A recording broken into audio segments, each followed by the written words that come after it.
Hello, so we're here now with, well, I am here now with the lovely Kirsty Leighton of Milk and Honey PR, which started at the beginning of 2017 and has grown to, is it 22, 23 now? 22 now, yeah. Oh, so amazing. I have so enjoyed watching your progress and I love your whole ethos. I think the first time I saw it pop up on social media that I'm forgetting her name, but one of your staff had been there 20 years, 2 years, so she had shares in the business, was just like, oh my goodness, I love this. But tell me all, what is the ethos, what's behind it, what were you trying to do, and then we can talk about B Corp and all that. Great, thank you. Well, I am incredibly fortunate that I've worked at some phenomenal agencies over the last 25 years. But having started in consumer, gone into tech, into corporate brand, then into digital, I wanted to bring all that together and create an agency for myself where I would just really enjoy going to work every day, where I could work with some great people who would bring different skills, had a different perspective on the world than I did, that would help us all be better consultants. I wanted to create an environment where the business would be owned by everybody that worked in it, where clients were at the center of what we were doing, where we stopped selling hours and instead agreed what success would look like and delivered on that, where everybody would have time to think about what they're doing, so nobody works on more than 5 clients. Anyone can ask off any client for any reason at any time. So again, I wanted people to be passionate about what they're doing and proud of what they're doing. I wanted to work in a collaborative manner that wasn't hierarchical, because you know what, just because you've been doing it for longer than somebody else does not mean that you know the best way of doing it or you're most up to speed with the most innovative techniques that are out there at the moment. So I wanted to create this kind of land of milk and honey, if you will, hence the name. I love it. You call them the Hive? Yes. Yeah, I love that too. And what's one of your values? Be good. So we have kind of 6 values, and I'm trying to make sure that we prove everything that we say we're doing. So last year, a lot of focus. So one of our values is around energy. Another one is around bravery, doing things a little bit differently, not just kind of following the well-trodden path. One of them is around respect. And so last year, I really wanted to give that one a little bit more of a boost and said, okay, well, how do we prove that? It's all well and good saying this is how we interact, but how do we actually prove how do we bring that to life? And after some exploration, I came across B Corp, which, to be honest with you, I wasn't really that au fait with last year. But B Corp is a community that's been around for some time now, but it's a community that really focuses on doing good business by doing good. And so it holds you up to ethical, social, and environmental best practice standards, so much so that you have to write it into your articles, that you have to rewrite a lot of your legal structure, and then prove everything. You have to back everything up. So I came across this and thought it sounded really brilliant. Again, it wasn't about just badging something, it was about living it and also finding the best way of doing something. So there's this amazing program called B Lab, which is just the letter B and then lab. And you can go in there and it's free to use, and you can go in there and it helps you understand how well your business currently performs. And it's completely free.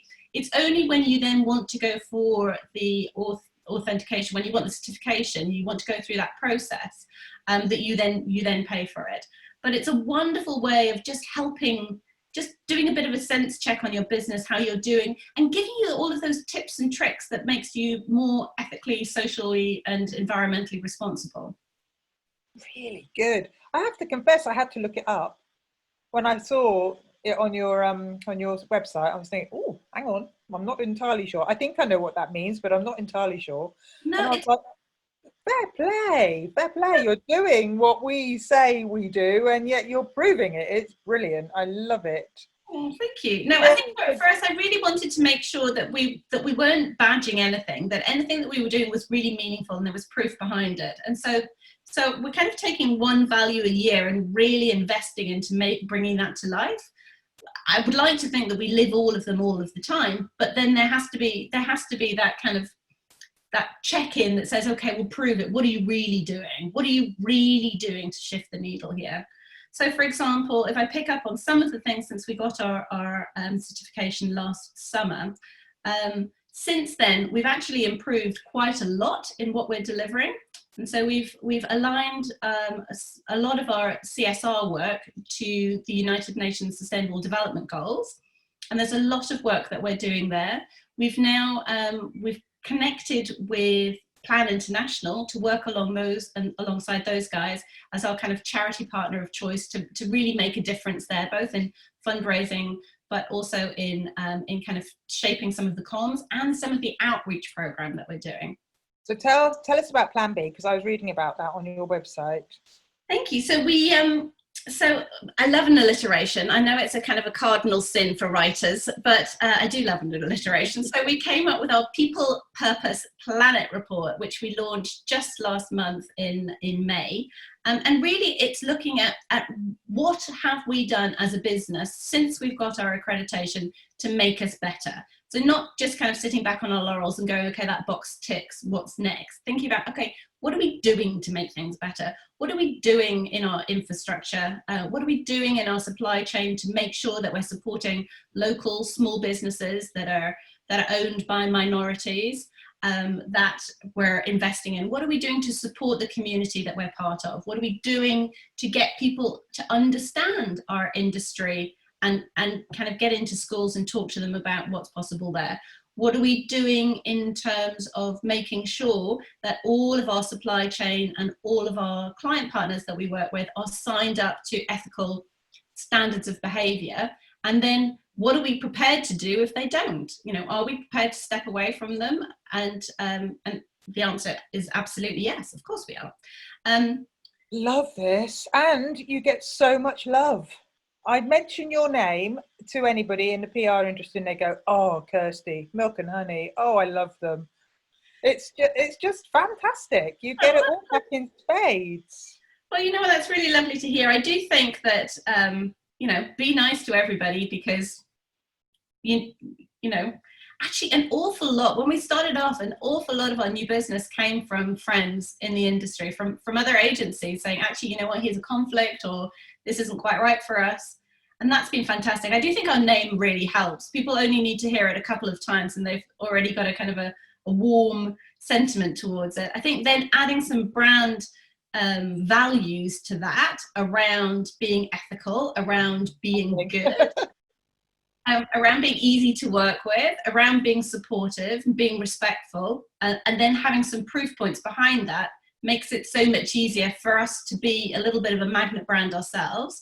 And of course, we drink our own Kool-Aid. We PR the Jesus out of ourselves. I love it. So you're magnetic. Tell me about attraction. Well, so we, as I say, we do, our marketing efforts are very kind of PR driven. And we've got some enormously supportive trade media that we work with, who are ensuring that we're keeping our visibility up, because we're doing what we ask our clients to do. Be interesting, have a point of view, offer new insight, get involved, stand up for things, chair things.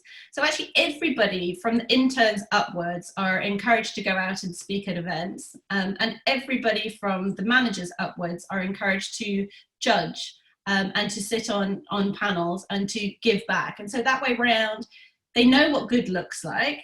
They're involved in external mentoring programs, both as mentors and as mentees. And so again, it's just being part of this really dynamic industry, finding out what good looks like, bringing it back and saying, actually, could this work for us? What would be our version thereof?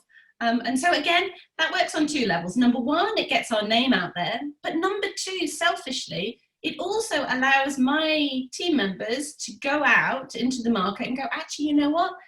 The grass isn't necessarily greener elsewhere. So yeah, talking about what good looks like, I mean, we met on Corpcom's magazine when we were judging the Digi Awards. I mean, that was such a great way of getting those insights. Do you know what? I do think that actually getting involved in the industry and taking a little peek under the kimono, be it judging or sitting on panels and discussing things, as much being in the audience as being a panelist is so important. So every member of my team is really encouraged to do that for a couple of reasons. Number one, I want them to go out and share and to make sure that they're evangelizing on behalf of the whole industry. But number two, slightly more selfishly, I want them to be able to internalize the key messages about our own brand, to feel a sense of pride, but also by going out and seeing what happens elsewhere, so they don't feel the need to have to leave after a certain period of time, because they know that the grass isn't necessarily greener. And then it's my job to make sure that I keep the grass as green as possible. And is that why you got involved with PRCA then? You know what? Ours is such an amazingly sociable industry.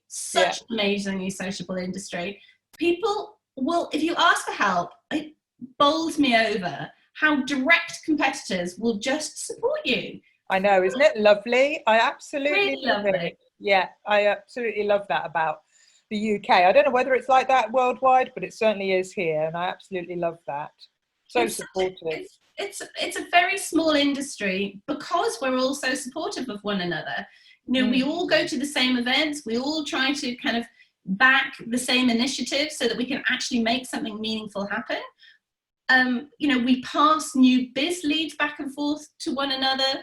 Team members come back and forth to one another. Yeah, so, you know, it's a dynamic, fun environment, but also, you know, unique.